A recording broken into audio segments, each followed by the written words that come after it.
Pretty face and a nice outfit only gets you so far. It's more important, what was that saying? It's more important to look good than to feel good. Was that the old Saturday Night Live thing?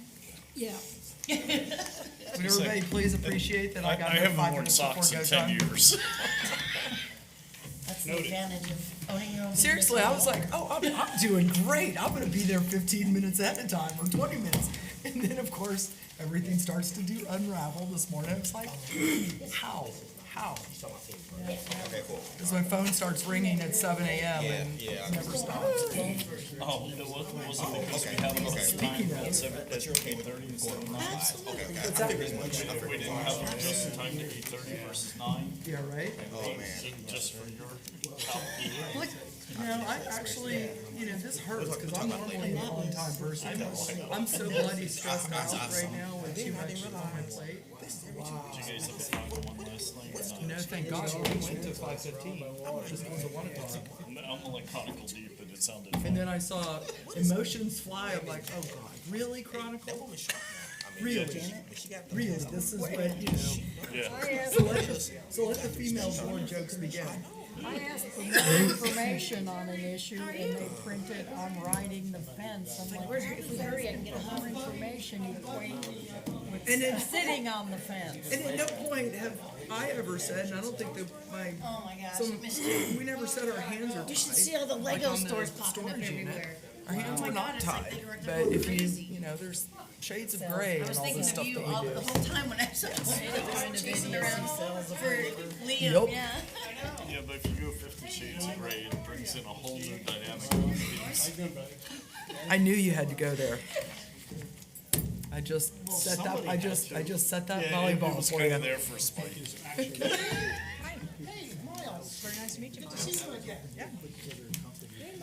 The phrase "shades of gray" will never be the same again after that. Okay, you guys, everybody ready? We're trying. Sorry. I used to saying yes sir to him. Sorry. It's okay. People call me sir on the phone all the time because I have such a deep voice. It's even worse now.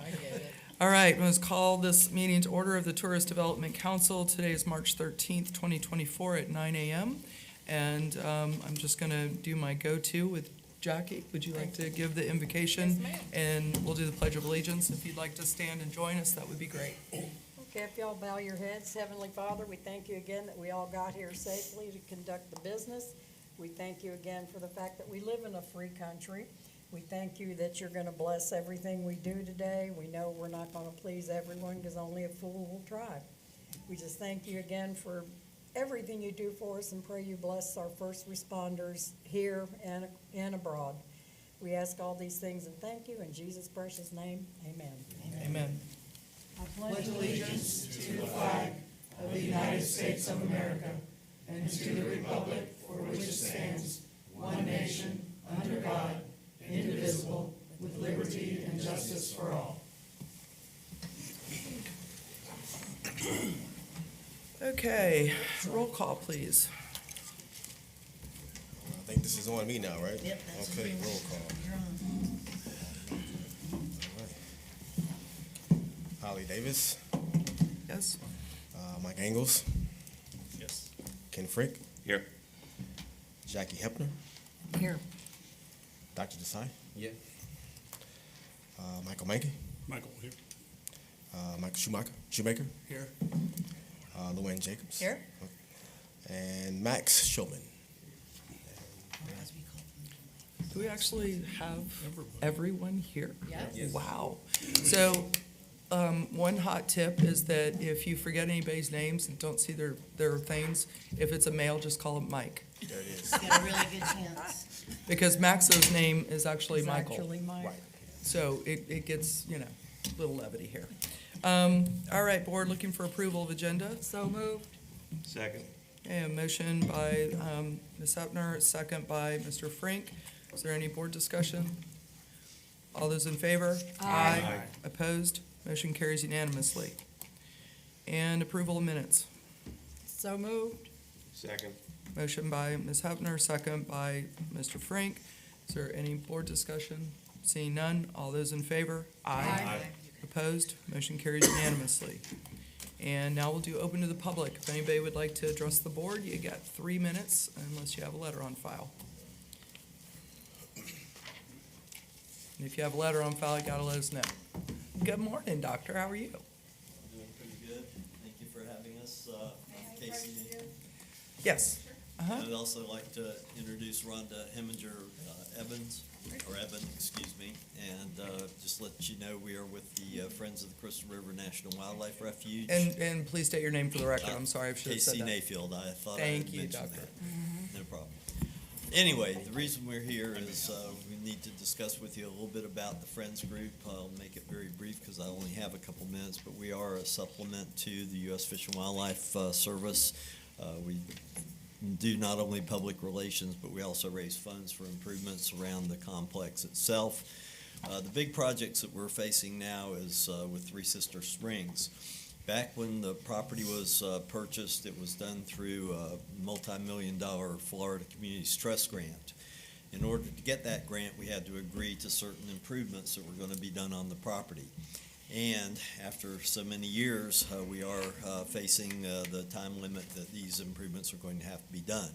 Specifically, we're looking at 3 viewing platforms, 2 manatee platforms, 1 wildlife platform, as well as 2 fishing piers on Lake Crystal. We're talking about probably a little over $200,000 in improvements. And the Friends Group, we're taking the bull by the horns, and we're going to help to raise that money. But we would like to plant the seed with you all that we're probably going to need a little assistance. As you're well aware, it's Three Sister Springs property now is setting records as far as tourism goes. Over 1,000 people just on one Sunday came out and visited that property. And it's just the numbers are climbing year after year after year. And I understand you guys want heads in beds.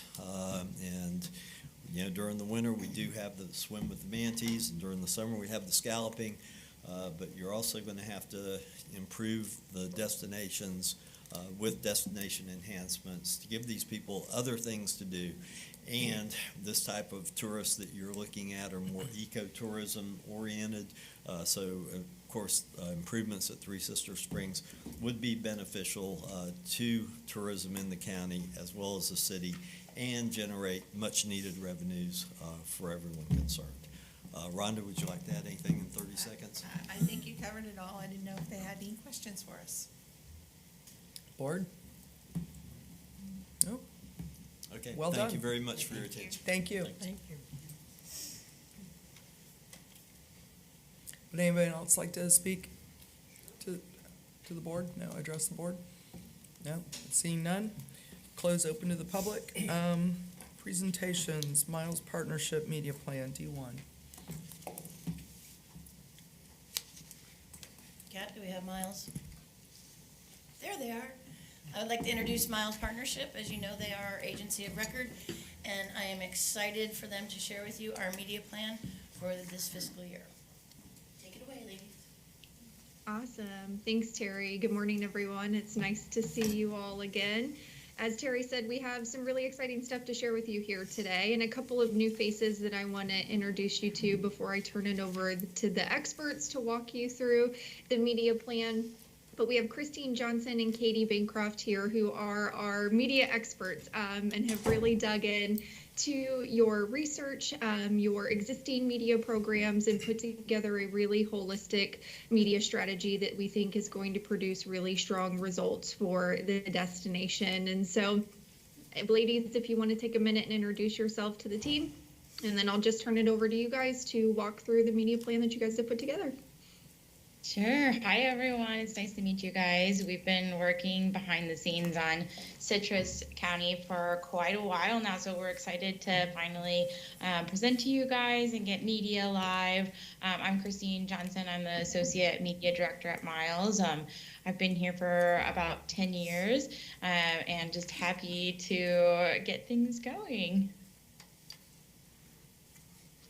Hi, everyone. My name is Katie Bancroft, and I work with Christine. I'm the Associate Media Planner working on the account. I'm very excited to meet you all today, and like Christine said, really excited to show you what we've been working on. So, Awesome. Well, with that, I think, Maria, if you want to pull up the presentation, and Christine, and we'll walk you through what we've put together.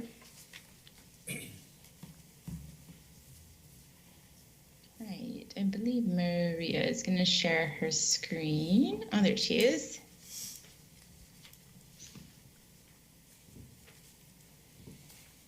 Can you see it, Christine? Yes, can everyone in the room see it? Okay. Yes, I can. All right. Okay, so jumping in, Katie and I are, we were stoked to see even just this first image on here because being in a landlocked state, we don't often see manatees, and the idea of swimming with a manatee is just mind-blowing to us. So hopefully we will get the chance to come and do that soon. But back to why we're all here. We are here to develop an integrated media plan for Discover Crystal River, promoting leisure travel in 2024. So today we'll go over the media strategy, different partners and tactics that we're recommending with that paid media space. We'll go over how this is flighted, the budget associated to that, and then next steps to get this live. So when we look at a media campaign, we like to look at it as a full funnel approach. So making sure that we're feeding the awareness bucket to keep ideas fresh and get new customers into the pool to visit Crystal River. So we have our awareness campaign to increase brand awareness of Citrus County through audience targeting, reach, and relevant content. Then we kind of move our audience a little bit further down the funnel into consideration. So we're wanting them to engage with our audience through our website, through our content that we're pushing out there, and as well as through social. And then response, ultimately we want people to come. So visitation through measurable platforms, Zartico is an example of that, and ultimately increasing visitor spend while they are there. So how we propose targeting this campaign, we have kind of a three-pronged approach. So we have first prioritizing travel intenders overall. So that's the first bucket. Then we layer on geographic targeting, which I'll go over on the next slide. And then we also want to reach people that are interested in the activities that Crystal River has to offer. So these include nature enthusiasts, ecotourism, outdoor adventure, family travel, road trippers, and then when possible, we will layer on some audience demographic information. So that would be household income over 75,000 plus, age of 35 plus, including families and active retired nature lovers. We really like to focus more on the behavioral aspects of things, just to be inclusive in our approach and make sure that we aren't limiting who we're serving to based off of self-identified audience demographics. I mentioned different geographic locations. We have a list of what those will be for this campaign listed here. So we have Miami, Atlanta, Orlando, Tampa, St. Pete, Dallas, Philadelphia, New York, Buffalo, Rochester, and then in Chicago as well. And then we have different flighting. So we have our always on SEM and always on social. Those are both live now. So those are live throughout the year. And then our content, display, native, which we will get into, those are flighted by season. So we have manatee season in September to March, and then we have water activities and scallop seasons April to August. So getting into tactics and partners, first we have our campaign runs the gamut as far as like which different tactics we're using to reach our audience. So we have display, banners, native, up some broadcast campaigns, print advertising.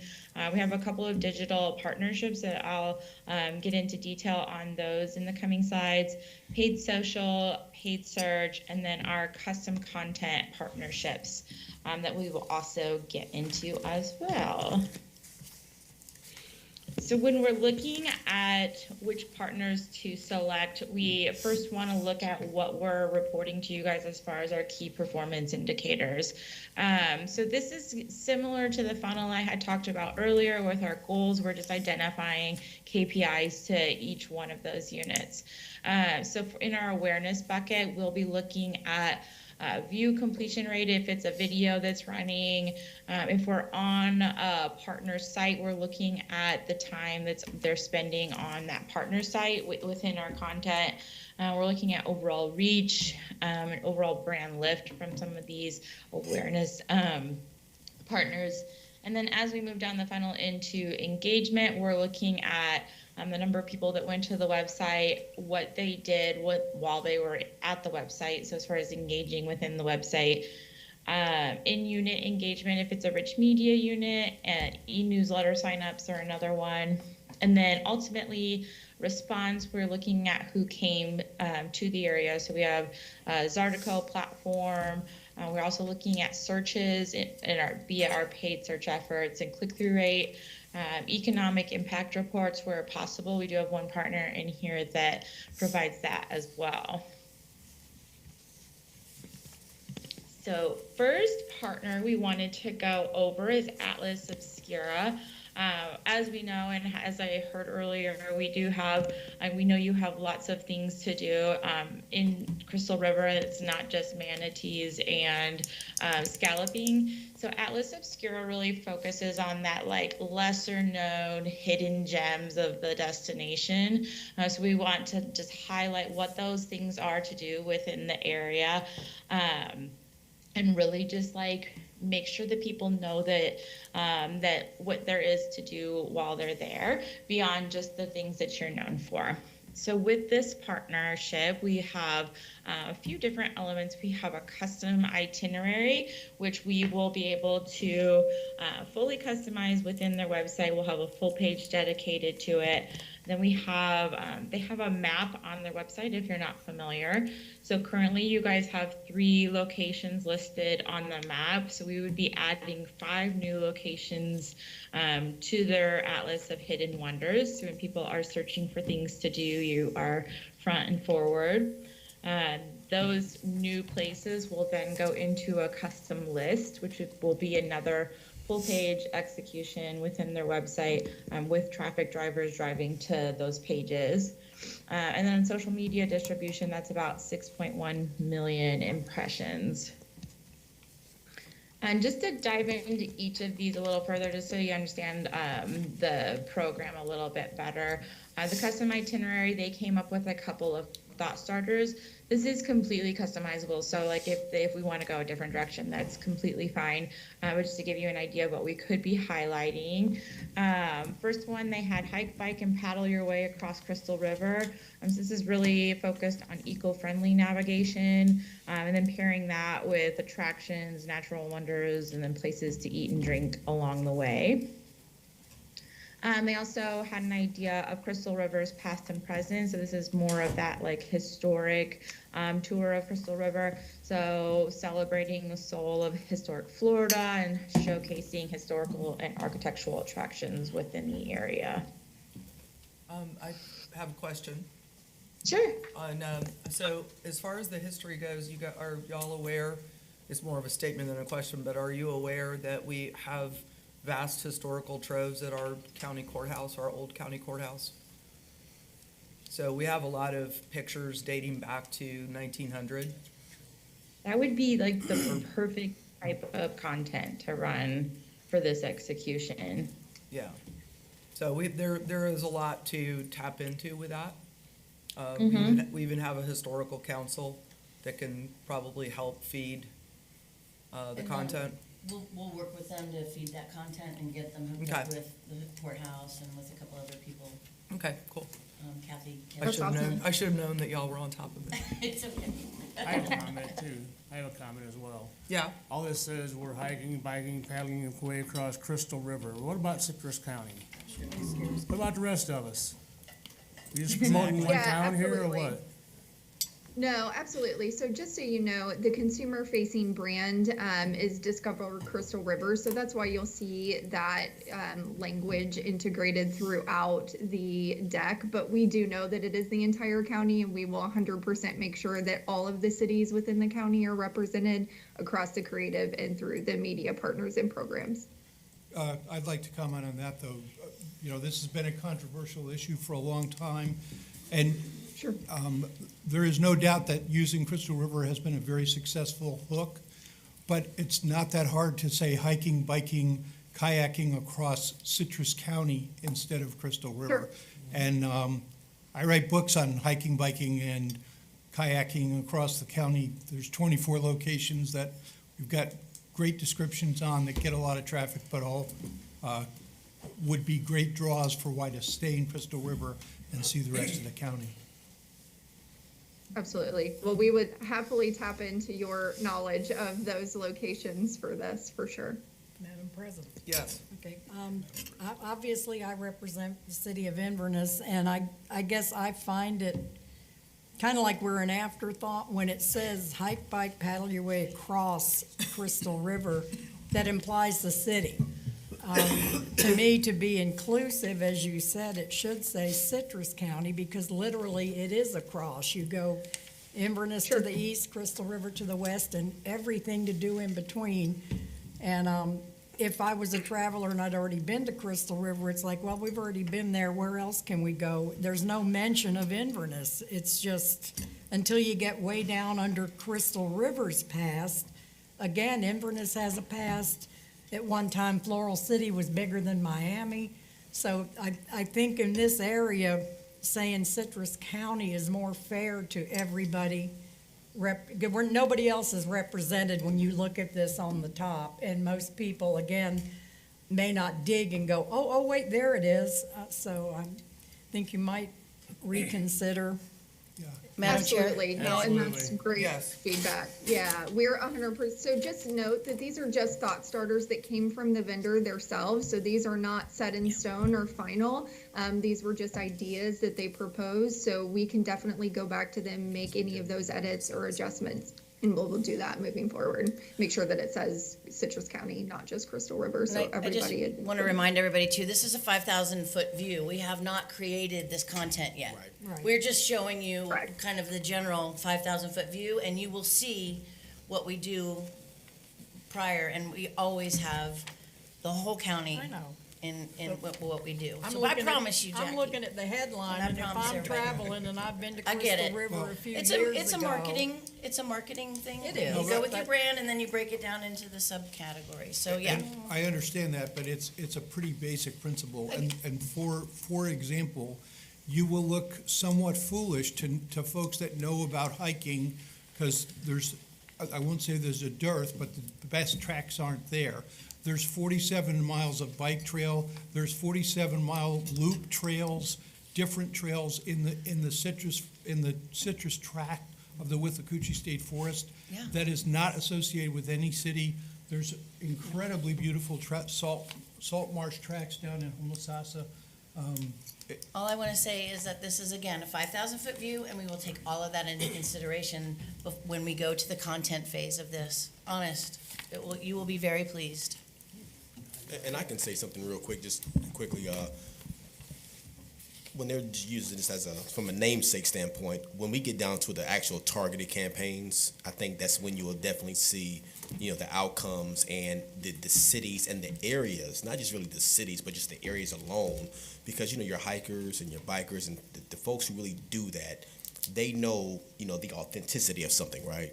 So you'll see those in the actual targeted campaigns when everything is actually broken down, from an execution standpoint. So just kind of keep that in mind.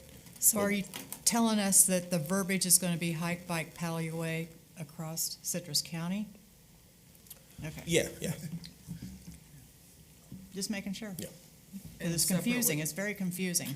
I would say separately too, we have a new tourism director, we have a new ad agency, and with my other hat, being a creative director and ad agency owner and branding person, I will make it a point to sit down with Avis and the team and Miles and discuss the brand going forward. Because I will say it over and over and over again, Crystal River as words are a lot more attractive to people who have never been here than Citrus County. Does not mean that we cannot evolve the brand and move forward in different ways to make sure that we are spotlighting the other areas of the county most effectively. And I will also say again that nothing beats manatees because that's our unique selling proposition for the county. So there will always be an issue with more traffic going to where there are manatees. So, but we need to do everything we can to expand our portfolio and drive traffic to the lakes and everything else. So, anyway, sorry, Miles.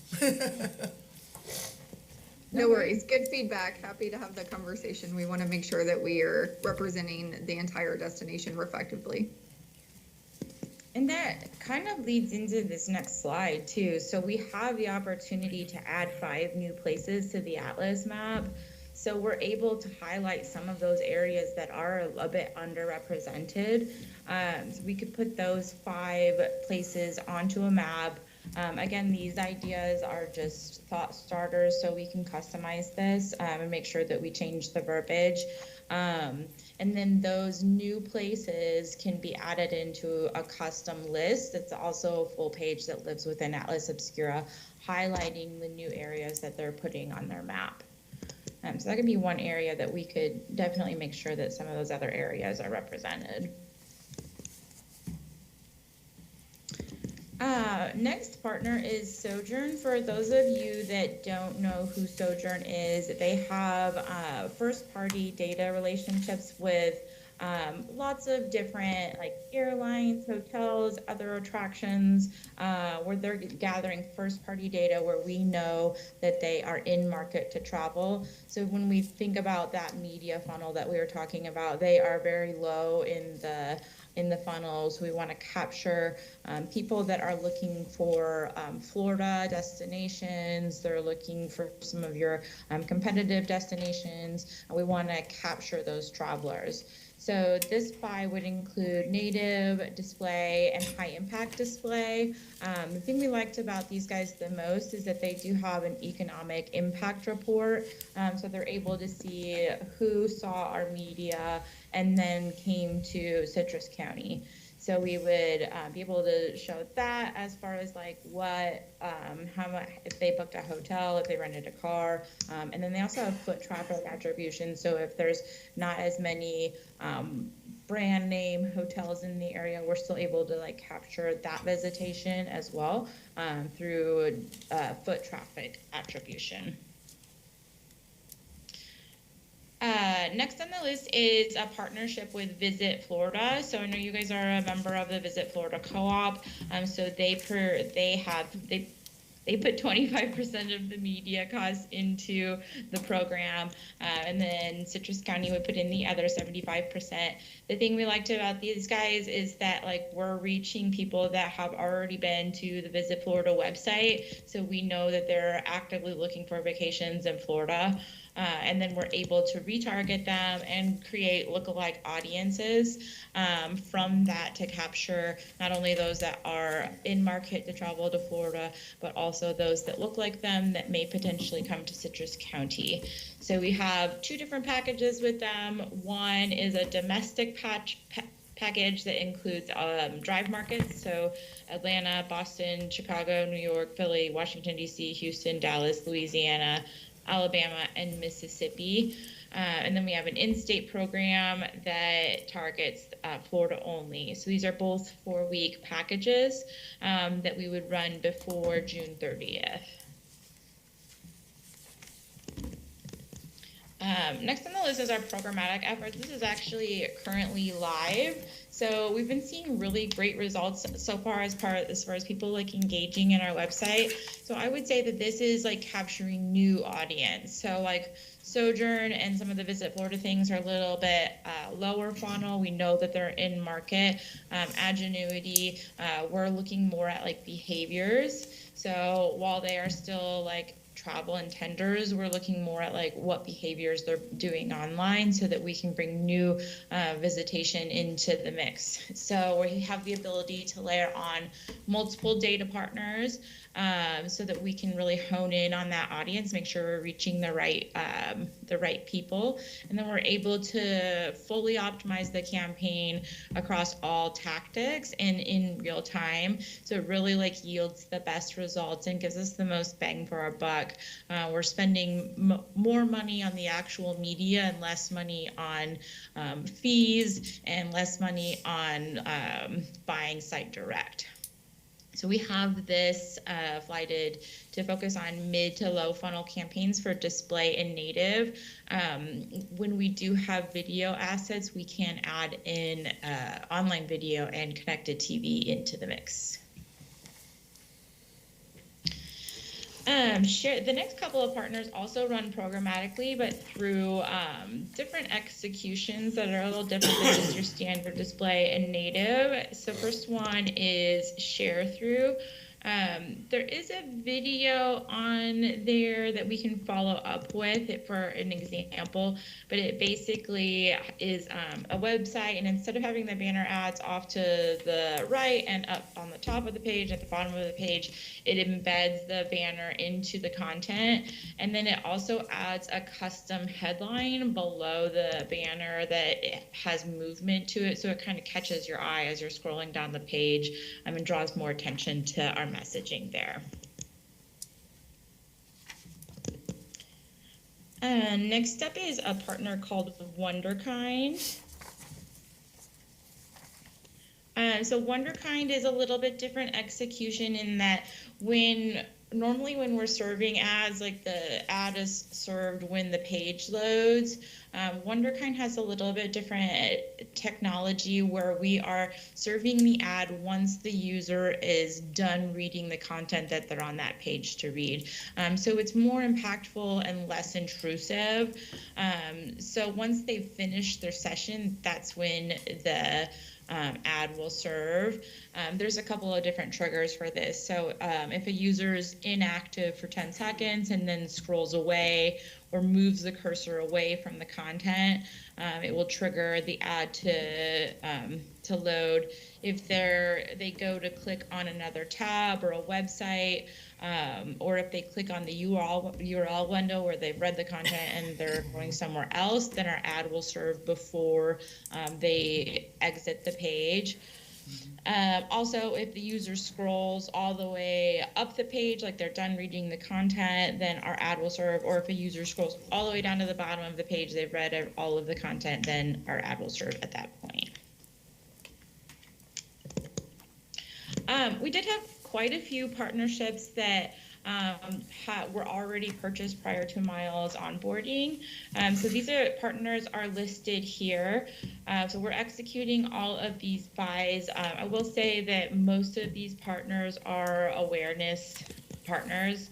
When we looked at the goals of the campaign, I probably would look into these a little bit further for next year to make sure that we have a more like well-rounded campaign where we don't have quite as much in the awareness bucket and more like towards getting people engaged and towards visitation.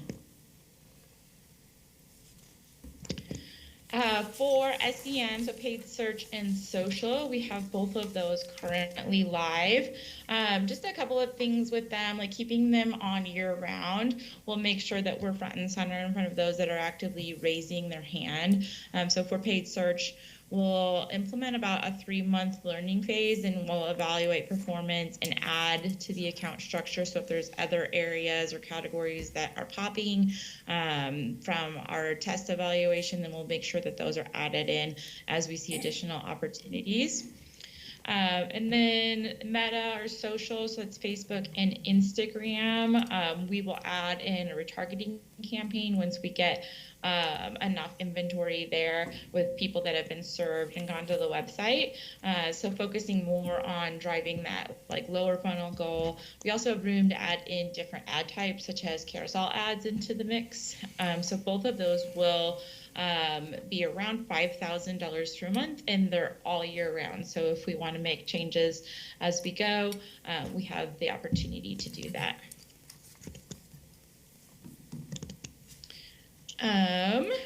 Looking at this eyesore of a chart, I'm so sorry. We will definitely follow up so you can see this zoom in as needed. I just wanted to show the overall pacing of the campaign. We have your fiscal year ending in September. There's one buy that was an annual buy that goes in through December. And then as far as what's live now, we have display and native, SEM, and social live through March. So we do need approval on the rest of the plan in order to get the remaining items live and continue our momentum there. Some of the items, like I know that there's a couple on here that like share through, for example, is in March that we don't currently have approval on. We will just pace the rest of the campaign evenly. So we'll still run the same budget level. We'll just pace it evenly through the end of the flight. And then same with Visit Florida on here. I know we can run any 4-week period before June, or Atlas Obscura. There will be some production time to make sure we get all of the good content that you guys have been discussing. We'll bake in some time for that before we push that live. And then lastly, I know I've kind of talked about KPIs a few times today, but just to show you what we would be measuring by tactic. So you guys will get a report that we'll go over every month that will show performance for the previous month. So we'll have display and native. We will really focus on engagement. What that means is we'll put different triggers on your website so that we know that people didn't just come to your website and bounce. So some of those things that we'll be measuring will be time on site of 30 seconds or more.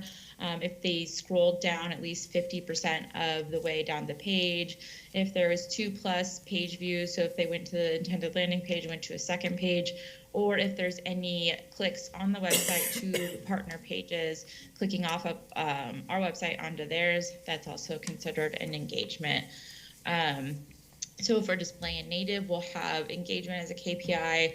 We'll measure cost per engagement. We'll also look at conversions. So for conversions, we have total engagements, how many people came to the website for page views, and then you'll hear us say SIT, so that's signal of intent to travel. So that's some of the like triggers, like an e-newsletter sign up would be considered that.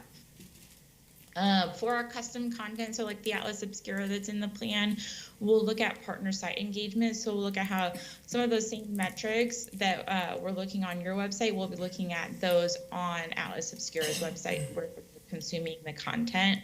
And then when we add in video and connected TV, eventually we will be looking at view completion rate and overall conversions coming from that campaign. So next step, so today we're presenting to you guys, we do have programmatic SEM and social live now through March. So next step would be for you guys to provide feedback, approval, any questions, changes. That would need to happen just as soon as possible. So we do, once upon approval, it will take us about 2 weeks to get the rest of the campaign going. So we just put as soon as possible on there. Like, we want you guys to have time to look through the plan and to discuss with the stakeholders, like any changes or questions. And then once we get a plan that we're all comfortable with, it will just be 2 weeks from there. Ongoing creative fulfillment, and then we'll continue that rolling launch upon approval. So we have tentatively on here the week of 3/18, but we can adjust as needed. Did I miss the creative choice? I know I saw the first couple of rounds. They were, you're talking about the banner ads and those creatives? Just what the creative was, because remember, we Yeah. had, I think we had 2 different directions that were presented, and I was out last meeting, Yeah. so. do we have, can anyone at Miles pull those up just to show? Yeah, give us just a second, for Sorry, sure. I apologize, I didn't think to ask them that to be ready with it because we weren't here last time, didn't see it. Was it shown last time? No. No? Do we email it? Did we share it with you guys? Okay, well, here we go.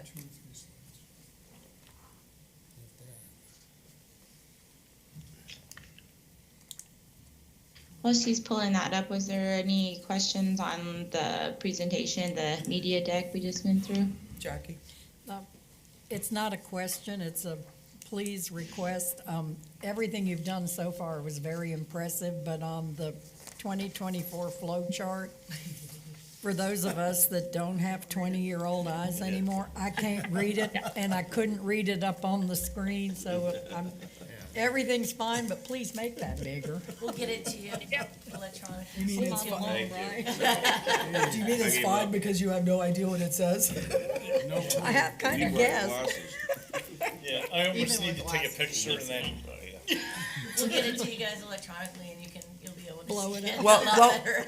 Welcome to Florida. We're all old. Hey, wait a I minute. have a question while Godspeed, they're, Laura. you're doing pull-ups. I think one of the reasons you got a knee-jerk reaction on the across Crystal River is there's so much going on with AI, and there's so much going on with templating and just plugging in words. And we think what we have to sell here is that we are different. We have a slower pace. We have a whole county full of things that you can stay in the beautiful hotels all over, but in Crystal River, and get to the Florida Saltwater Circumnavigation Trail or the Withlacoochee Paddle Trail or so many other things that you won't know about if you're not diving and you're not really knowing us. So are you using any AI in the creation of your products? So the examples that we showed were from Atlas Obscura. So that's their team that does research into what there is to do in Citrus County. So that's completely customizable. They would take all of our feedback and put that into a cohesive plan for us. As far as if they're using AI or not, I don't think I can answer that. But I know they have a dedicated team to us if they are, it's not just some automated machine that's spitting out ideas. I know that they have a team that's working diligently on the back Our end. entire value proposition is to find unique things that are exciting and different. And so doing the just general run-of-the-mill top-level type thing is not how they became the brand that they are today. So I would say they're leaning far away from general type of recommendations that are driven by LLM models. Okay, thank you. Ray's our AI guy, so any of Yeah. those questions we can direct to him. Yeah. Awesome. So we have the creative deck pulled up, and so we'll walk you briefly through the concept that has been selected by the team. So Maria, if you want to go to the next slide, we'll talk a little bit about the creative strategy. So obviously the goal is to increase awareness and advocacy for the destination overall amongst all of the audiences, and really looking for a way to separate the destination from the sea of sameness of the general sort of Florida messaging. And so we want to create a, campaign momentum and foster community engagement across the stakeholders and industry partners and make sure that the entire destination is reflected across the creative. And so leveraging the really unique hero experiences that the destination has in the campaign and then pairing that with the other activities that can be experienced there as well. And so we think there's a really unique combination that can really create a rewarding getaway for travelers. And so making sure that that is represented across the creative. And so we think with this refreshed brand look that we can develop assets that are both sort of experiential and inspiring across the board. And so Maria, if you want to go ahead and go to slide 4.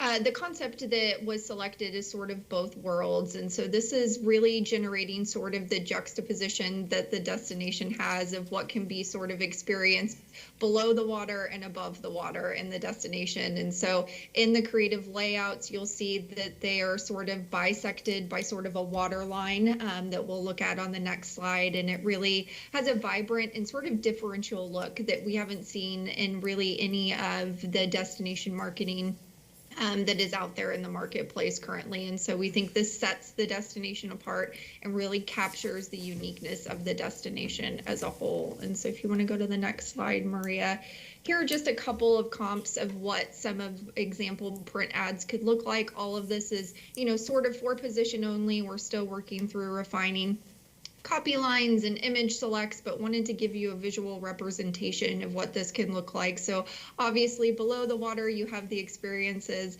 of the manatees and the scalloping and fishing. And then above the water, you have the paddling and you have the biking and you have the food experiences and the outdoor recreation activities that can be experienced. And so an example of one of the copy lines could be share something beyond land, beyond words.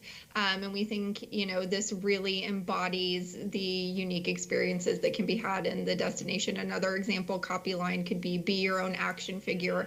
I won't attempt to read the paragraph copy because, again, my eyesight's not that great either. So we can definitely make sure to send this deck over to you guys so you can take a look at that. But obviously note that, these are still being refined and is a work in progress. So these were just the original concepts that were proposed. If you want to go to the next slide, Maria. These are just some examples of some digital banner ads. So again, these are the non-animated versions. So you can see how it could, starting at the first screen, potentially animate as we go through the full circuit of the animated banner ad. But, the copy line is the happiest you lives on the water. Again, the juxtaposition of the above the water experiences with the below the water experiences. And then the next one, Maria. Again, an example of some of those rich media units that Christine was talking about in the media plan of what that could look like. So adventure awaits above and below the waves. Again, having that juxtaposition there available for the destination. And then that's it. Any questions on the creative? Obviously, we can make sure that we share the final assets with you guys. We're still working through the final approved versions with the team. So we got some feedback this week, so we're making some updates and edits, but we can share the final versions once we get those completed with you guys. Do you want my creative director comments? Absolutely. One small thing, I would never use waves for Citrus County because a lot of other places have beaches with actual waves. We don't. So below the water. To start off with the good thing, I love this concept. I think it's awesome. My only concern is that, and I'm also a scuba diver, and I shoot a lot of underwater videography when I do dive, and I invested in hella lights that actually bring the color back to underwater. Those look awfully blue and remove a lot of the magic for me of seeing the manatees because you have color at the depths at which we go underwater here, typically. Because you lose the color, basically at 15 feet or so. And so where you're actually swimming with manatees or swimming as a mermaid or doing any of that other stuff, you do have more color. So if the art director could monkey with that a little bit to still maintain some of that beauty, I just think we may be missing, and this is just a suggestion, just to take a look at it. But I love the concept. I think it's awesome. And the interaction that you can do on digital with the water line moving and stuff will just be brilliant. So, well done. Awesome. Yeah, we'll definitely take a look at the watercolor. Yeah. Madam President? Yes. Okay, this was just a sample of how I call Correct. the Yeah, split these are screen not will look, final. because I'm thinking, where do we have those giant elevated roads? So, I mean, a lot of that was really not Citrus County at all, but Just I love coming soon, I'm sure. Really. I hope not. I love the concept too, because even if you weren't interested, you're gonna see that and go, what is that? And it's gonna draw people in, so well done there. Any other comments? Yes, Michael? Just an overall, with this whole concept of trying to tie in the whole county, which I'm all for. Seems like water seems to be our common thing. And maybe I was the only guy in the world that ever watched it or liked it, but to play off of that concept of Citrus County or Crystal River, Homosassa, Inverness, Floral City, where 7 rivers run through it. And then we go into the whole depth of the 7th River over in the east side, gives us the freshwater, the a great groves, idea. the whatever. The ones that flow out into the water give us the Gulf, they give us the springs, where 7, and then Robert Redford might like it because he wrote the original movie, A River I love Runs that Through idea. I It. think And then that's it's great. deeper about what the river is running through your life and all that stuff, and we can play the storylines off of that and get to the real reality of marketing, which is to sell the whole, not the experience. Hey, you want a job as a creative director? That's an awesome concept. That's a great idea. Jackie? Caveat, Michael used to work for Miles Partnership. And to piggyback on what Mike just said, Citrus County is the only county in the state, and I don't know where else maybe, that we are bordered on 3 sides by water. We have the Withlacoochee River separates us from the top of the state, basically, and the only place we're connected is at the Hernando County, the southern end of it. So we're almost an island unto our own, and water that's what we were known for. My grandparents had a fishing lodge here in the 50s and 60s and 70s, and people came from all over the country for the bass fishing and the fact that they could go from lake to lake to lake, and it's just, water is our thing. So, good call, Mike. Well done. Any other questions, comments? When you do the fish pictures, use something that's indigenous. I mean, the Jacks live here, That was our, but one of our Jacks, and I know comments. you're gonna do better, but put the tarpon in there, make it sexy, the snook, the redfish, the sea trout, the bass. Stay away from the offshore Did you species. just ask for sexy fish? Sexy fish. Yeah. Okay, just checking. That would be on a dish. I wrote that note to our creative team. Pick the sexy fish. Food driven. Aren't we all? I was good that time. Always driving into the ditch. Okay. Anything else, Board? No, I think they did a good job. Great job. Looks good, thank you. Awesome. Thank you. Cool. Thank you. Well, we have one more presentation for you.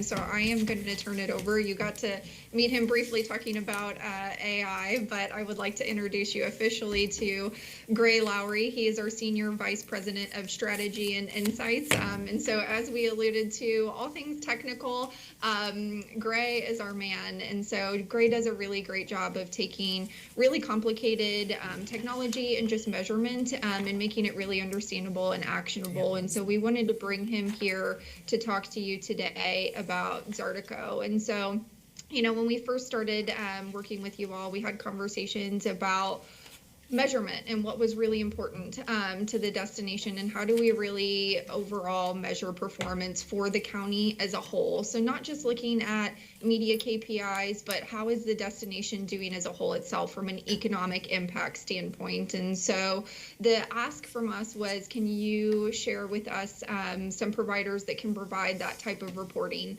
and research? And so we went through a couple of demos with a couple of research partners in the industry. And with the team came to the recommendation of Zartico. And so Zartico is a platform that Miles has worked with for a while. We are actually a certified partner with them, and we use this platform in many of our other destinations to really look at the destination performance holistically as a whole. So instead of looking at it at a granular sort of level, looking at it at a macro level. And so I want to have Gray sort of walk through what the platform is, what it does, and sort of how we can use it to your benefit moving forward. So with that, I'll turn it over to Gray. Good morning, everyone. Much rather be talking about sexy fish as a native Floridian here, probably the one. I'm actually a free diver and like to spear fishing down here in Sarasota. And so much more of a fun topic for me to talk about, but I can also get really into this side as well. So like Liz said, we looked at a bunch of different platforms, and I want to start off by saying we are platform agnostic. We have no allegiance or ties to any of the providers in this space or any of the sort of data sources. And so when we look at this, we always evaluate what is the best platform for an individual client and their needs. Whether that be tourism economics that has a platform Symphony, going to a data vendor directly, or using someone like Zartico. We want to weigh all of the different options. One thing that we did years ago was make the decision that we weren't going to offer our own platform because we felt that we would be put in a position where we'd have to recommend that platform even if it didn't fit the best with our clients' needs. And so by keeping this sort of agnostic or neutral stance, we work with all of these different vendors in the space, as well as bring new vendors into the space. I'm having lunch today with Cree Lawson, the CEO of Arrivalist, which recently partnered with AirDNA. So always sort of taking an understanding of what is available to us and what meets the best criteria for each individual client. So with that, a little bit about Zartico. I like to think about Zartico as really a nice turnkey solution. And I put it that way because they bring a lot of data to the table that they put a lot of effort, time, and resources into cleaning. And so when you look at their integrated data model, they're bringing in public data from the Bureau of Labor Statistics, weather data that you can overlay on top of your data as well as their data. From your data perspective, they're bringing in your marketing data. They're going out to the tax collector, grabbing that data that can be imported, any CRM platforms, Google Analytics. If you have STR or Visa reports, they can ingest those. And that's great. They do a good job at that. But what I think really separates them apart is the data that they bring to the table. So they're contracting externally with vendors like Near or what was Uber Media to bring in geolocational data. They're working with Predict HQ to bring in event data from Ticketmaster, from 4 or 5 other different sources. I can never remember all of them off the top of my head.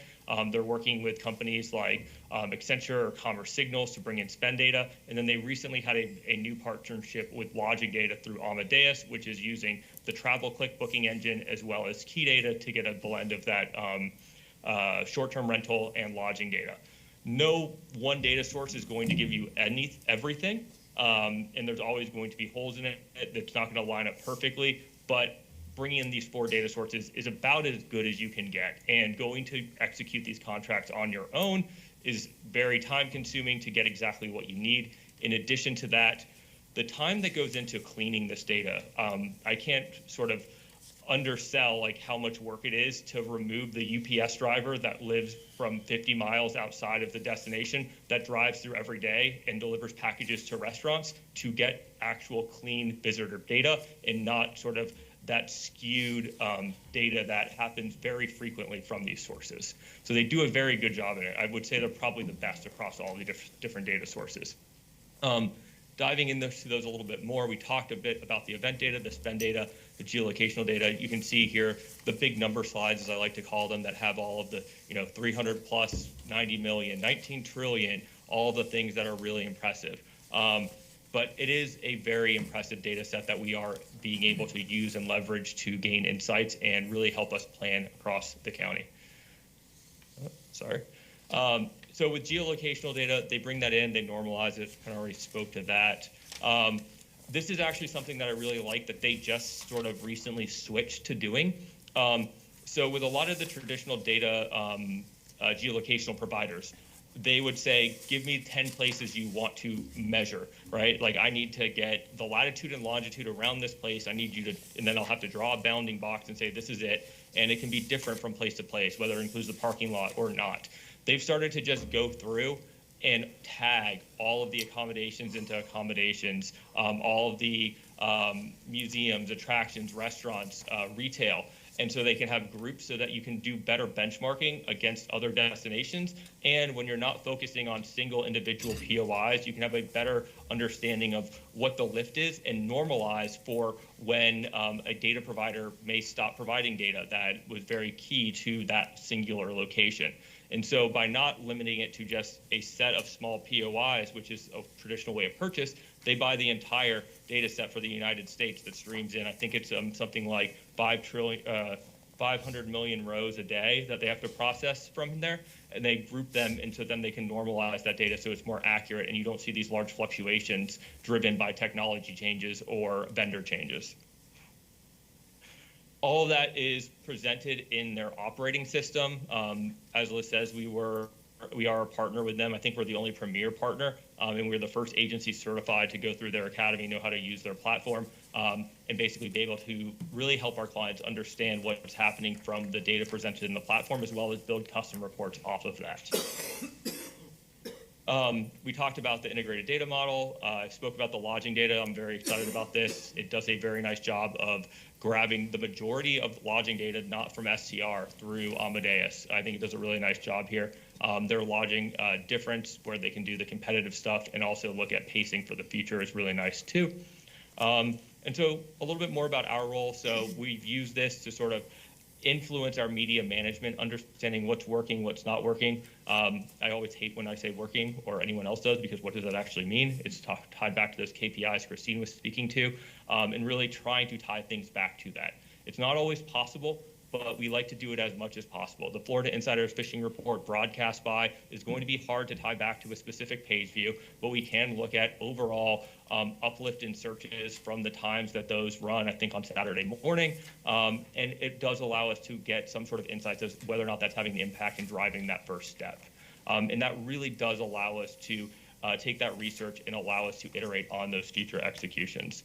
And then finally, we have the ability, and through this implementation, to do initial intelligence briefings and visitor profiles so that we can look at different types of segmentation. We can look at different campaign planning periods. A big thing is, during scalloping season, everything's packed, right? How do we extend that on the front and back end so that we take those peaks and those valleys and we sort of try to flatten them so we have better better accommodation utilization throughout the year? And then also, how do we use that from a personalization standpoint, really understanding what markets are more interested in coming and potentially off season so that we don't have everything coming at the height of season. So this is the tool that we're going to be using to really leverage making those types of decisions. And with that, I'm open for any questions that you may have.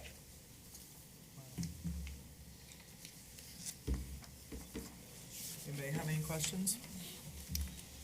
I'm not sure it's directly to what you're doing, but I'm very glad to see some of the short-term lodging, because I really think we have an obligation to go after the question of how much short-term lodging that should be contributing to the bed tax isn't.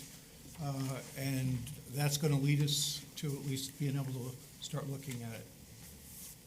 That would be Yeah. huge. Yeah, go ahead. And I sorry. think there's two providers, AirDNA and KeyData, and I've been very impressed with KeyData, so that's who they're partnered up with in this. And so I do think that we do have one of the, I would say, the better providers in the space for short-term rental data coming in through this new feed that we're getting with Zartica.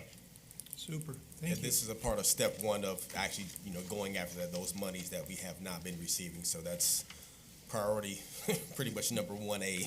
Absolutely, as far as super. it- Thank you. Yeah.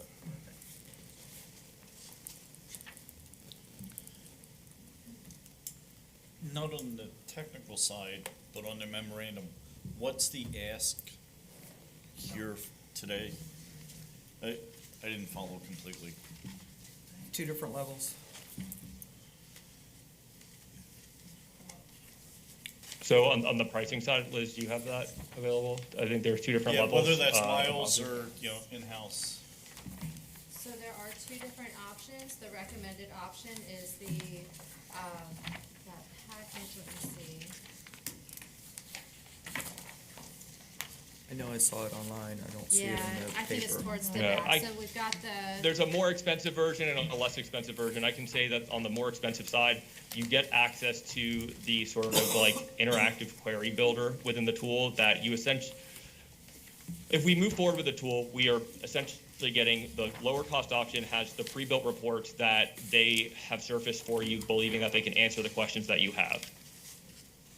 Good, but you ask a question that's not in the pre-formulated data, that's all you have.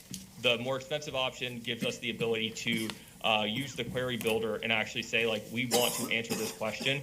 Let's go and build our own report that we can utilize. And so as I was asked to sort of evaluate this, my one sort of common narrative throughout this is I can't do much other than show you the report if I don't have that other tool. So the difference is 40,000 versus 62.5. And the retainer's the same regardless. Yeah. And where does this budget, this comes out of what? Oh, it comes out of our, this is gonna come out of special projects, so we are gonna ask for a vote. Just as a point of reference, we spent, I believe it was $150,000 on, the Madden Media's, platform Voyage, which gave us, probably about only 40% of what this is going to be giving us. Oh, that's awesome. So this is a really Yeah, great deal. and the data was likely not cleaned as well as this data is, to Exactly. be honest with you. Yeah. Okay. So it's a really great value, and we're gonna be able to make some really smart decisions using using all of the data that we get from this. So you need a vote on that. Do we also need to vote on the prior presentation Yes, to I accept it? Okay. Okay, and So, then, go ahead. I was gonna say, do you need two different motions, one for the 62.5 and a separate one for the 25.2? Yes. Because it's different colors of money? The 25.2 is going to need to be a budget transfer. We do already have the 62.5 allocated for the package, for the higher package, but we do need to do a budget transfer for the necessary retainer fees up to 25,200. So we do need two votes. And that's just up to. Up to, correct. Yeah, I Buffer put built in. it that way because in all honesty, I don't know exactly what you're gonna ask and where we're gonna need to jump in. And so it's really hard to say we're gonna do exactly this when we don't know what questions are going to arise. And so we put a number together that would allow us to jump in, do whatever is needed and asked, and give us some room for that. I don't see it would be something going over that, and I do think we'll fall below that.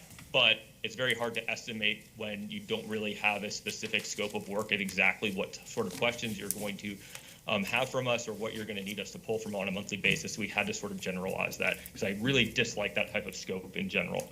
But it was sort of the one option we had here because we didn't know exactly what we needed to do with it yet. Okay, so we need three motions. All right. So we need a motion, first off, I'm looking for a motion to approve the fiscal year 2024 media plan. So moved. Second. Okay, I have a motion by Jackie Hebner, second by Mike Shoemaker, right? Yes. Any board discussion? Seeing none, all those in favor? Aye. Opposed? Motion carries unanimously. Looking for a motion to approve either 40,000 or 62.5 for the research with Zardigo. I move we go with 62.5. Second. I would like to say, though, that it's going to be a commitment from us to step up to understanding how these tools can be used so that we're not just being dragged along by, as Mark Twain called them, lies, damn lies, and statistics. But this is a great opportunity to essentially invest about half as much as we were with the previous contract and get a level of granularity that's going to help us to make fact-based decisions. So. That's a long motion. Did you get all that, Christina? Let's get on that. Motion by Max Schulman, second by Jackie Hebner. Is there any board discussion? Can you repeat That would be- verbatim? That was the board That discussion. would be the time to do the Yes. more. Anyway, all those in favor? Aye. Opposed? Motion carries unanimously. Looking for a motion to approve up to $25,200 as an additional retainer fee for Miles Partnership to manage Zardigo.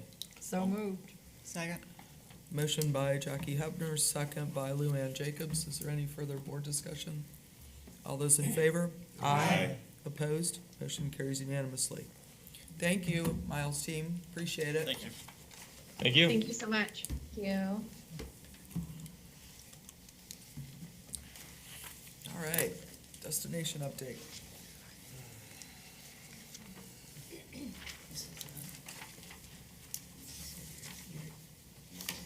You're up.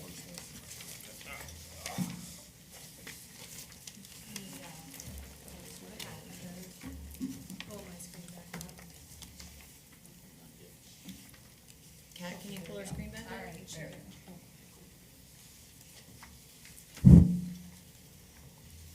Well, good morning still. So it's a pleasure. I'm Alvis Cole. the new guy in town with the TDC and With some really cool kicks. Oh, thank you.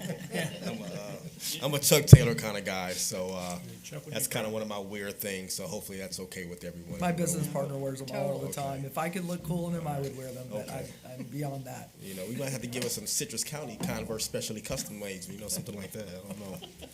But no, it's a pleasure to be here this morning. I'm really excited to be a part of the community. Day number 18 for me. Yay. And it's been a whirlwind, but in a good way. I'm excited. Have quite a bit of experience in the tourism realm.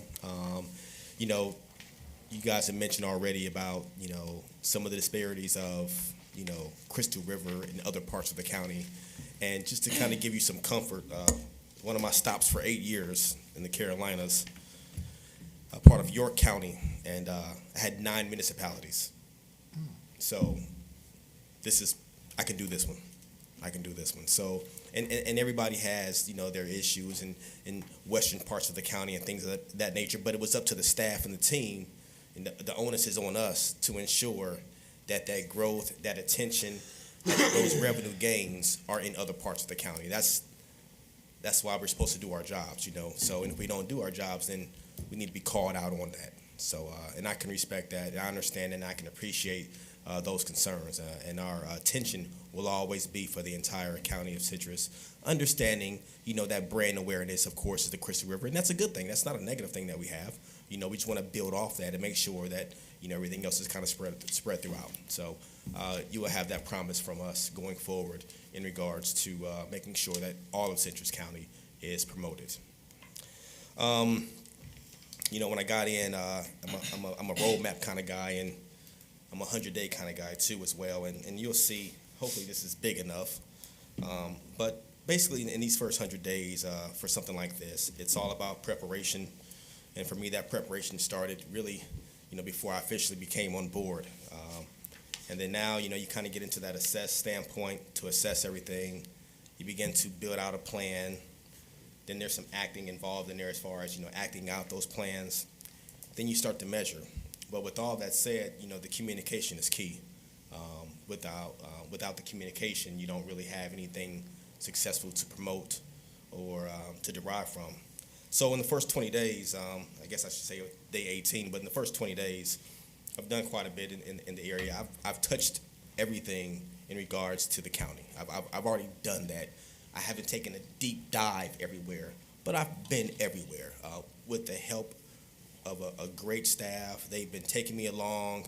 They know my Tuesdays and Thursdays are always out and about. Like, please, let's not do any meetings. I need to get out to the community, and I still need to meet each and every one of you aside from outside of this meeting, to get familiar with you all, to figure out what needs to happen, and, some of your goals, some of our goals, the way we can kind of meet on the same road here. I've done quite a few community engagements, events. I've seen some of you at some of these engagements, which is really nice. I've already, been meeting with several stakeholders in the communities, hotel groups, owners, restaurants, not all of them, but that's my goal.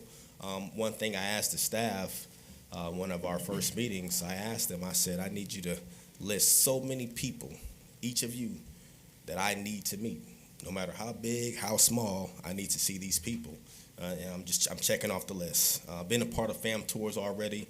I think this is probably the best destination I've been a part of in regards to its fam tours.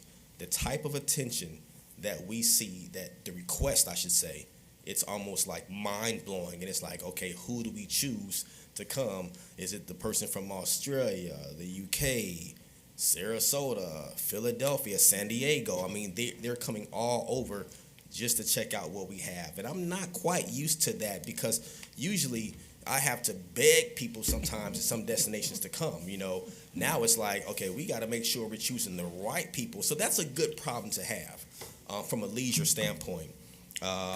So that's what the first 20 days look like, From an announcement standpoint, we know the grant cycle is now open, so we're excited about that. And we have all those files online. It's a month out. I want to say deadline is April the 1st. That started March the 1st. So we're excited to extend that process to our community so we can also ensure that their events and the certain cities are successful in promoting tourism in their towns and cities and the areas, and of course events as well. Next 20 days, you'll see from me, kind of getting into the fun stuff, budget preparation in regards to the coming up fiscal year, trying to figure out what that sales and marketing plan looks like in the future. Of course, continuations of site visits throughout the county, launching our brand new Partners in Tourism, PIT. This is something that we've done in other communities. I've done in other communities, and I think it's been tried here in several various ways. But we're going to do it a little bit differently. But this is going to be a way to connect all the partners throughout the county, not just the Crystal River. And these are going to be monthly mandates, monthly meetings that we'll have. And the good thing about it is we'll run this from a organization standpoint. But the idea of it is to communicate, hey, this is what's going on, guys. This is what we're doing. This is what the team doing. This is where we're traveling to. This is who's coming to town. This is going to be a busy weekend, so you might want to staff up, things of that nature. And then we can kind of go around the horn, around the room, and figure out what each of our partners are doing. And the great thing about this, we're going to visit every month. We're going to go to a different place, And then hopefully with this networking opportunity, this will just allow, fresh ideas and things that we can do together as far in regards to, communicating with one another from a network standpoint. Also, lastly, I just mentioned this, of course I need to, schedule some time with you all individually to sit down with you all so you guys can let me know what's going on in some of your visions, because I believe that's important. I live and breathe this stuff. I'm infatuated by people. I'm infatuated by destinations. And to me, this is a dream. So this is easy for me because I enjoy it, right? Data driven. I'm gonna say that. I'm gonna end with this, with data driven. And they all know Alyssa's not here. She's sick today. I should have said that. That's our media content manager guru. I'm sure you all know Alyssa. She's Miss Stats, and she'll probably throw up on you with stats sometimes, But that's a good thing. But from a recommendation standpoint, we are here to make recommendations, right? But those recommendations, in my world, come off of four things: data analysis, strategic planning, a collective experience, and of course, the money, the budget. It's really simple. We are going to be a data-driven entity. Not that we were not, but let's just say the focus would definitely be on that. So when we make a decision, it's because of the data says, you better do this, you should do this. So we will try to make it simple from that standpoint. And the cool thing is about programs like a Zartico, and what I'll do is just, for the record, and you made a good point about we don't want to be glossed over with glassy eyes and hit with all these numbers and we don't really know what that means, right? And that makes sense because I told the team, I said, okay, well, Miles is definitely the expert, but we still have to know enough about a component, a program like Zartico, to at least have an idea, because we need to question Miles, right? We got to question Miles like, well, what does this really mean? Because they can also do the same thing to us or any other destination marketing organization. So I'm really big on doing a lot of research, and as soon as I got in, I called like 4 other CEOs that I'm friends with and say, hey, tell me about Zartico. I mean, I've heard of them, but I've never used them personally. So those are the things I do on the back end, because I want to make sure when I see a 62.5 or a 40K, I want to make sure, okay, this is a reputable company, or you had a good experience with them, or, hey, you know what, why didn't you go with them? Oh, because actually I wanted to, we just couldn't afford them. Okay, cool, all right, well, we can, so that's a good thing. So I do research like that. I do a lot of checks and balances, and that's what you'll get from me. Open door policy. You guys can call me anytime, email me anytime. They know it. I'm emailing 9 o'clock, 10 o'clock at night, so they'll get it in the morning. They'll see emails from me like, what time did you go to bed? I was late. But that's just kind of what I do. There's a work-life balance, of course, but it's just some of those things where, honestly, tourism doesn't stop. It's 24/7. It doesn't stop in Crystal River. It won't stop in Inverness. It won't stop in Floral City. It's going to keep going and going and going, and that's what we wanted to do. That's all I have today. I'll let everyone else kind of do all the all the numbers and all the fun stuff. But I look forward to working with each and every one of you in the community as well. So thank you. I'm sorry. Any questions? I mean, Welcome aboard. nothing hard. Not today. Maybe next month. Thank you. Do set up a meeting with me sooner rather than later. Cheryl can get you on the calendar with me. Perfect. Thank you. Okay, let's talk money. So remember, remember when we told you that it was gonna start to level out and the bubble was gonna not burst, but it was gonna deflate a little? I really think that's what we're seeing. In talking with other destinations, I was at Visit Florida's huddle in Miami last month. All the destinations are feeling this, the state is feeling it, so I just think it's a course correction and everything's okay. I really don't want anybody to panic. But there's a lot of red up there that we're not used to seeing as a destination, but that's what it is. So there you have it. And as a point of reference to the Zartico, we're going to dig deeper into this and see what campaigns could we be doing? Where are we missing a gap that maybe, it might not make up the whole 8.36% that we're down, but it might bring us back, to that, make that a little less impactful. So. Those are the numbers. You see them right in front of you. You're not going to waste a lot of time there. Terry. Questions? Is there, with the star scenario, could we see how hard would it be to get a comp set on the rest of the destinations and see if their collections are up or down and by what percentage? Yeah, that's a great question, and I should have said that we're going to incorporate the star back into the fold because we need those types of reportings and everything, so we can kind of see a comparative analysis. Like, hey, we're 8.36% down. I want you all to see, okay, this is what the state is, you know, and then maybe even the Southeast, or even some comparables as well. So we'll have those numbers, definitely going forward.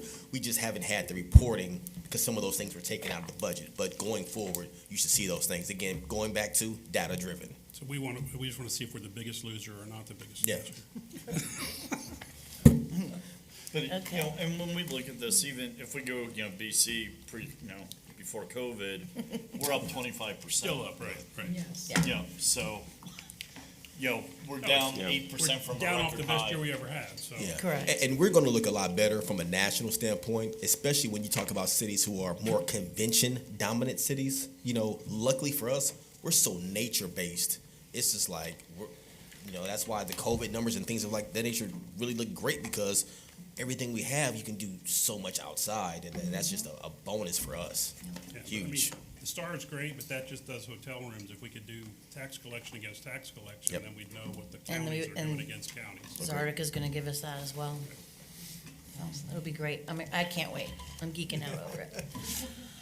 So social media, I'll do it really quickly because Alyssa's sick, and I apologize for her not being here, and I hope I do it justice.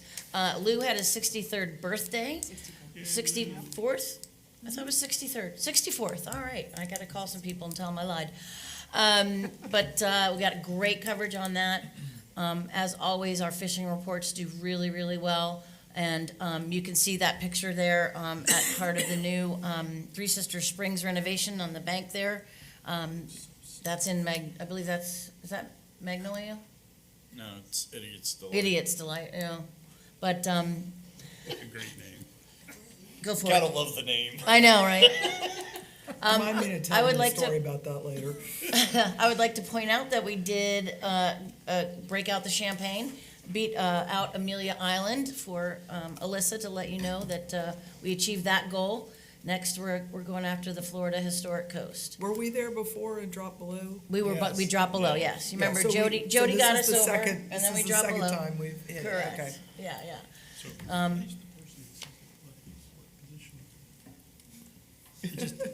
If you run past the second place runner, what position are you now in? Second to first. Second, yeah. First loser. First loser. Hey, wait a minute. All right. And the That's not Instagram. We're also noticing too is, as Miles said, they've been doing our paid advertising on socials and whatnot. We actually had one post from them that did 1.8 thousand views and over 600 shares. So that was huge.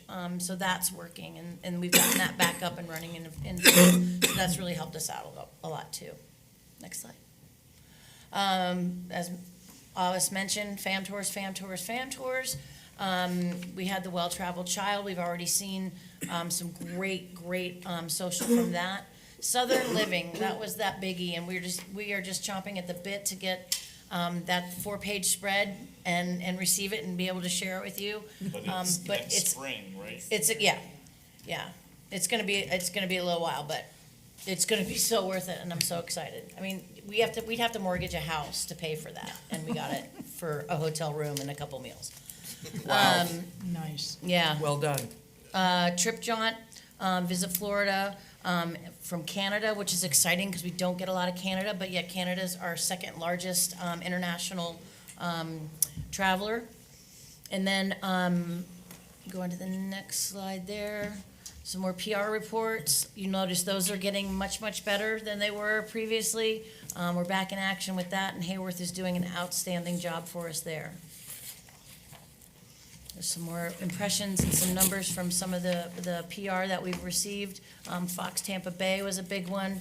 Of course, the manatees are the big thing. Right now, we're in manatee season, so it makes sense. Go ahead. So, did we do this last month? Yes. Oh, okay. But you go, Kelly. So this month we had visitors from over 19 states, and our home state of Florida was at the top of that list, followed by Wisconsin and Georgia.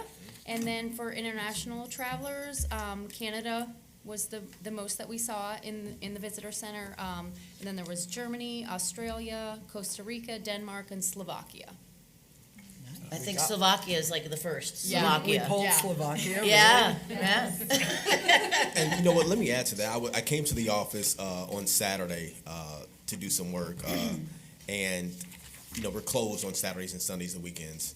And I heard the door kind of start pulling, and I went over there. I said, you know what? I'm not doing it. I'm doing some stuff on the computer. Let me just, because I don't know a whole lot, right? So I went in there, and there was a family. And I said, how can I help you? You know, they were looking for, because, you know, Saturday was very windy. If you guys don't know, it was very windy, so a lot of the outfitters were closed, you know. So they were looking for some other things to do. And I said, go to Inverness. And, you know, so I'm serious. But, no, the funny thing is they were from Canada, and they drove, they drove, about 17 hours or something like that. But they came to see us. They didn't come to Disney. They didn't come to Universal. Like, this was their only stop. And they were staying like 4 or 5 days. So, and the cool thing is they had like their bikes on the back. So they were kind of going all around the county. So that was a good thing. But That's wonderful. But what I got from that was, since this is a very involved commission, you know, we're going to probably be looking for volunteers for Saturdays and Sundays to come and work the Welcome Center. And I think I see some nice people in here that we can, you know, because that involvement is important, right? You know, I'm joking. No, he's not. I thought he was serious. Out there too. You know, but it was good. It was good to see them. You know, to see these travelers, international folks. You know, I get excited every time I talk to someone, especially when I understand the language. But that was a pretty cool thing, and I can tell you the Canadian market is huge. Maybe just want to change your 2 days off a week. Take off Tuesday and Wednesday, work the weekend. Oh, that's a thought. I'll see if Kelly wants to do that. I don't know. Alyssa's not here. Alyssa works 7 days a week already. Yeah, I do think it would be good to have coverage on the weekends if we could figure that out. That's definitely something we're looking into. I believe, and all kind of part of that is one of those things on the list of, you know, making sure that we're just not missing anyone. It's trying to capture as much as possible. So yeah. From sales and marketing standpoint, some of you may know I just returned from Germany at ITB, which is a trip I go on every year. There were over 100,000 attendees from all over the world. I had 47 meetings and 2 evening network events, and it was fun for me because the gal on the right, to my left actually, is our representative in market from Lieb, and her big thing was people were calling me to get appointments. I didn't have to call them. And the people I met with, it just hit me like a brick. already know about us. And they're trying to get us to spend money with them in their brochures as tour operators or do ad campaigns.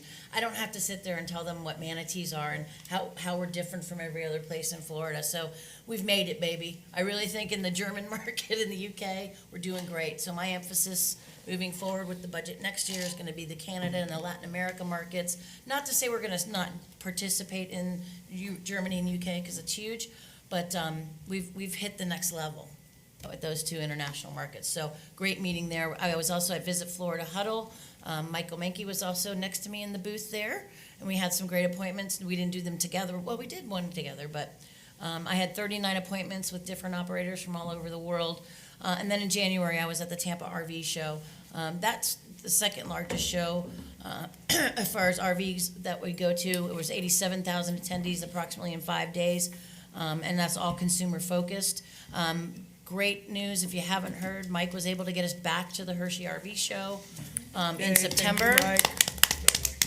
Yeah, so we got a few things to work on in the office, but we're gonna be there with bells on, and I'm really excited to get back to that show. So from a personal standpoint, thank you, Mike, really appreciate it. Thank I think that's it. Awesome. I'm impressed you made Germany after what you went through with pneumonia. Oh, yeah, I was too. I have a question. Yes. And it may be just that I've missed it, but I'm surprised we didn't get some kind of a briefing or a presentation on the grant program. You know, last year it was messed up and in legal review forever. I really would like to see where we are with our grant program and then see what our grant program matches up to in our strat plan. We're halfway into the grant period.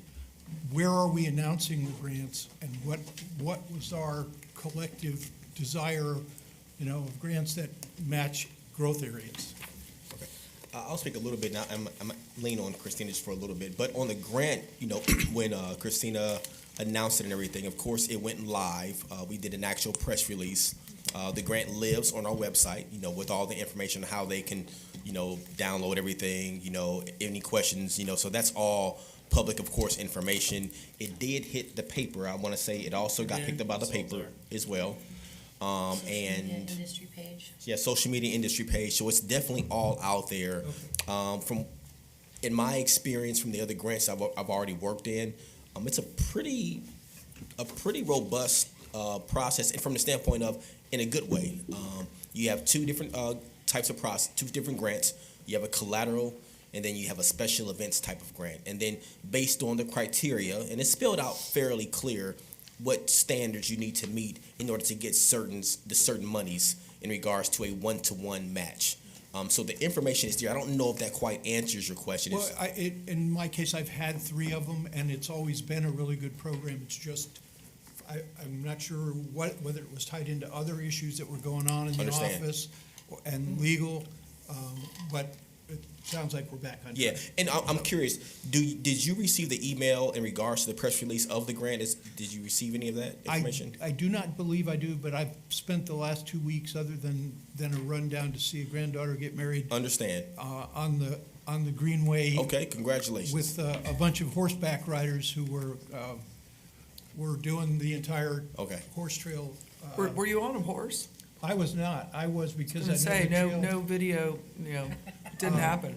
The main rider was a videographer, and he had camera helmet and all that stuff, but my job was to go from one point to the next, and when they got there, take pictures of them, and then feed them lunch and sit around the campfire and tell them about the area. So I really wish I could have done that, but I don't ride anymore. I will tell you, Fly on the wall for that one of the it was 5 women and 1 man, and one of the women was from California.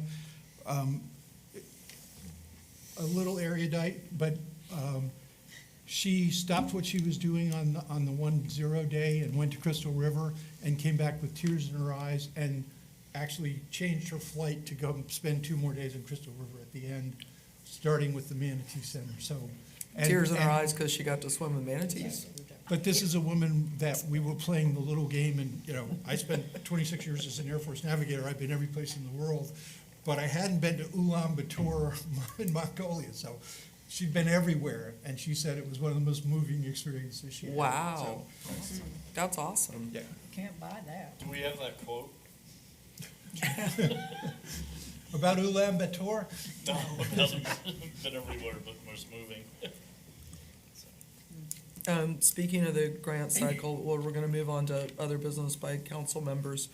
I understand y'all, set a new precedent at the last meeting when I wasn't here in terms of an interlocal.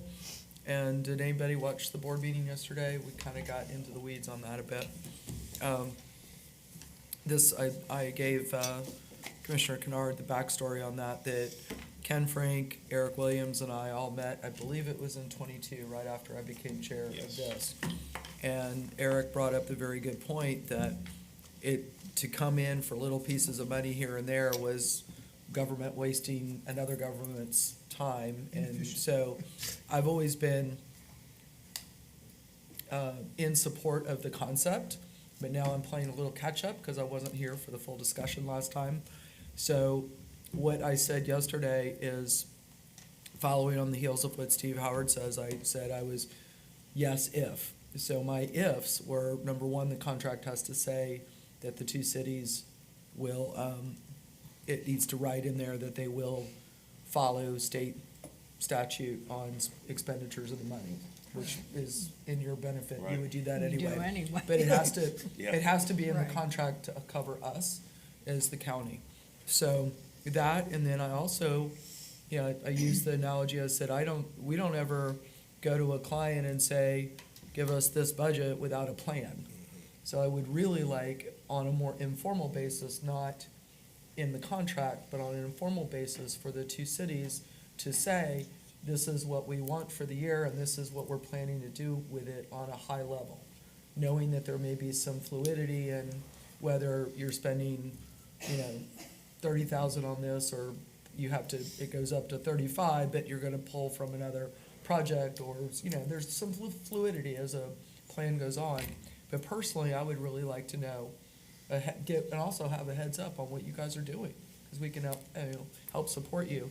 And then I said, the cities always give their update anyway, and I said, I just want a monthly update on what's going on, how's the money being spent. Again, informally, I, of all people, know how much time it takes to do full-on presentations. So I'm not asking to burn that time, anyway, in a different way. I'm just asking to please keep the lines of communication very transparent and open, so we know what's going on. And that way we can also support you better. Fair enough? So that's basically what I said yesterday. You keep saying two cities. We only voted on one last time. Okay, We're only but requesting one. but we have set a precedent. And again, I wasn't here, and what was the actual vote? Was it for 1 year for 150? Three years. 3 years? Okay. 150 a And year. all the points you brought up were pretty much asked as well, because it was a Yeah. conceptual concept. It was like, what's the legal aspect of it? What's the plan? Right. What's the reporting back? So I How do you apologize measure for, it? I Yeah, did no, read the it's minutes. I have not had time to watch the video. All right. So, It's riveting. You should. It's good stuff. We had a packed house. I really wanted to watch Mike run the meeting. Yeah. So what was the You outcome did well. last night? The outcome last night was, we didn't take a vote because it was presented to staff to put on the agenda way late, like way late. The agenda was already published, everything else. So we have a protocol on that. It really has to be truly an emergency for us to jam something in at the last second. But we did discuss it substantially, and we gave consensus direction for basically what I just said. Is there any truth that was the model of that was after, I think, Marion County and Ocala was doing that? I don't know, Jeff was waving that around. Okay, I So- heard that too, so. I don't know, but, the precedent is fine, or setting that, policy shift, I think, is fine. Everybody also needs to understand, of course, that I still have my eyes on doing the Whispering Pines RV park, That's coming. so, Hinging on the state, though, it could be. yeah. We could be in a nursing home before. The add-on to that one, and I forget if it was verbal, from Frank or, who mentioned it, But in addition to the two cities, the Chamber of Commerce was mentioned as far as a Yes, similar that's right. agreement No, with them. they're not a governmental agency. I know they're not a governmental It was agency, discussed, though. but as far as an annual allocation, that Gener- came up yeah. somewhere. So whether the chamber wants to pursue that or not, I don't know. But there's the two cities, but then potentially the chamber out there as well. I would say, generally speaking, if it's, as long as it's legal to do, the more we create efficiency throughout our entire community, the better. And if you are running multiple events, then, and you're established with us, that we know that you will provide return on those dollars, then I am totally open, as long as it's legal, totally open to basically annual batch sort of grants. So, I would just caution that, you don't want to get bogged down. The whole idea was just so and this Inverness, so they could streamline and be fluid with the money. So try to come up with a plan a year in advance. You really don't. It's going to evolve over time. So of course, just that's why I said it's a high level. Exactly. We plan to do this festival, this festival, this festival, this festival. One of them's new, so we have no idea what's going to happen. These three we've done before, and we had this much traffic, and we're planning to expand how many bands or how many days or whatever. Right. Very high level is fine. Here's Like I where said, marketing is, here's where we're selling it, here's the media plan to go Yeah. behind it, here's the Yeah. And with track. Desartica, we'll be able to track those So that money festivals still and has to events. go to advertising, not to operations. the more, Right. the more we have updates and communication, the better we can all support each other's businesses, areas of influence, et cetera. So. And I think we get the money, we won't disappoint you, because our staff did a lot of research, and of course, legal.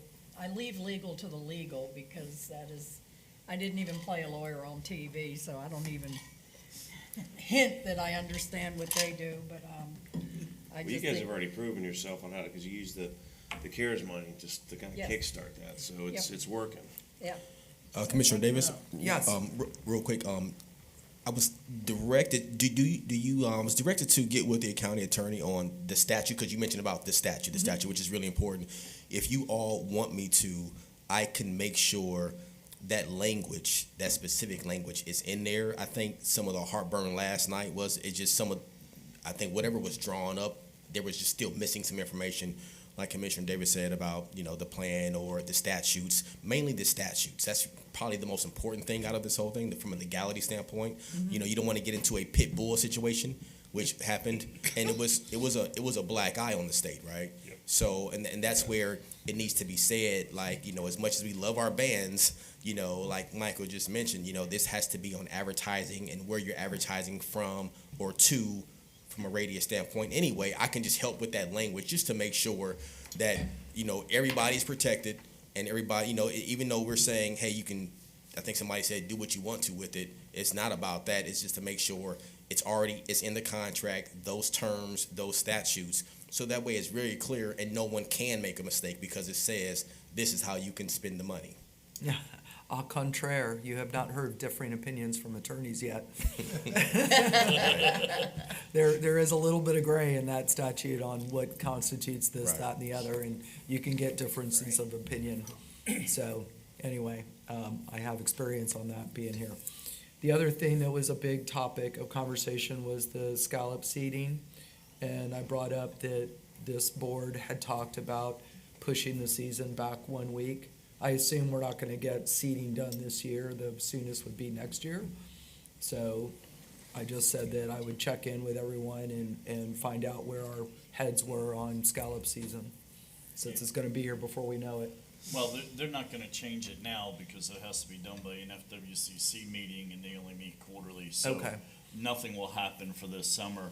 The second point is, I received a copy of an email that was sent, I think, to all the commissioners recently from FWC expressing a lot of hesitancy about scallop seeding, that the only places they've ever seen any success, they cannot attribute the success to the seeding because the harvest was shut down during that same period. So how much was attributed to shutting down the harvesting versus the seeding, they have no It's murky, idea. yeah. And the other point was, if it's that bad that it needs to be seeded, the recommendation would be shut down the season. So I would think from reading that from the scientist, we want to tread lightly regardless of where some of your peers may sit. Well, it is legal for any of you. It's legal to No, do it, yeah. I'm saying it's legal for any of you to meet with Commissioner Kennard to see what information he's getting versus what FWC, because I remember FWC presenting to us, and they presented to BOCC. Yep. And they just basically shut the idea down, the biologist did. However, Commissioner Kennard has done a couple of,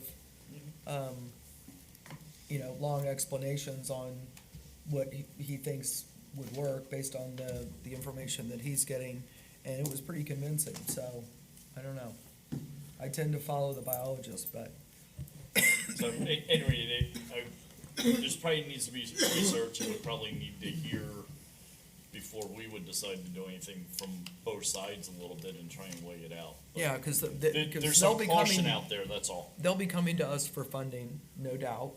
So that's just, I'm giving y'all a heads up, that's Who's a they? topic that, BOCC will, if, we get this pushed through with scallop seeding, we're gonna probably want to pull money from TDC, so. Can we do that though without FWC's approval, if you will?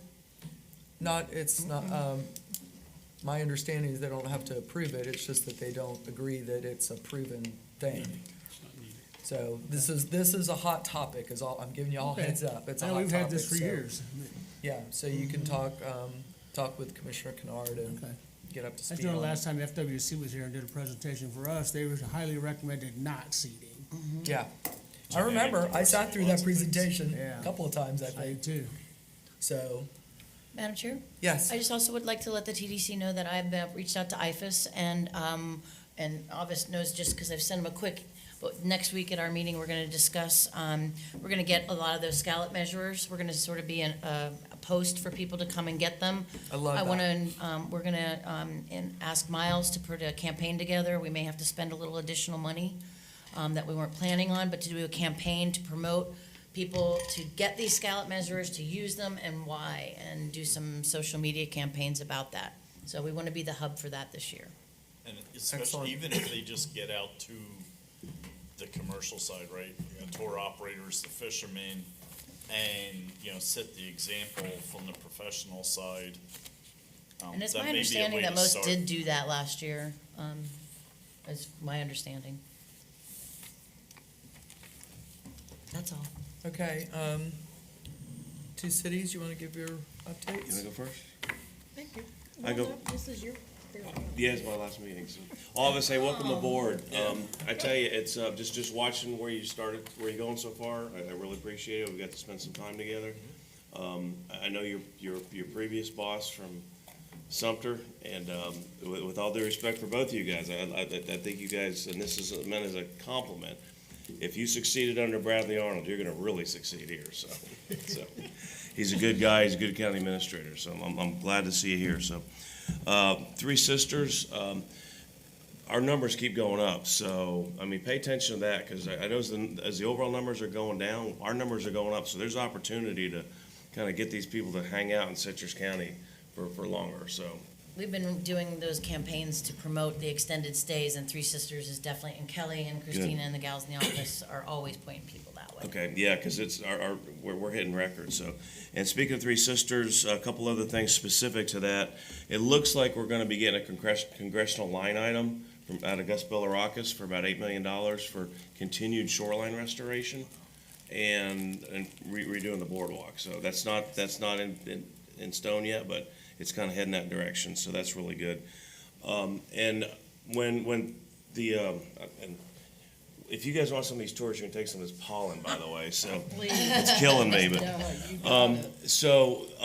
Regarding when City Hall flooded out, we kind of moved the center of gravity of all the tourists from downtown Crystal River to a shopping center where, we feature a laundromat and a paint store, and there's a furniture store, so there's not a whole lot for them to do, so, I pitched to the city council, excuse me, at the last meeting, we need to start thinking outside the box where we're selling just to get on, because right now the only place to get on the trolley is at the center, at that shopping center, next to the paint store. So we're going to start pushing out the ticket sales to downtown Crystal River and let the merchants start selling tickets for us. So I think what that'll do is, number one, alleviate the traffic problem we've created in that shopping center and give them a reason to stay down there. So, and last, today's my last meeting, so I've really appreciated working with all of you guys.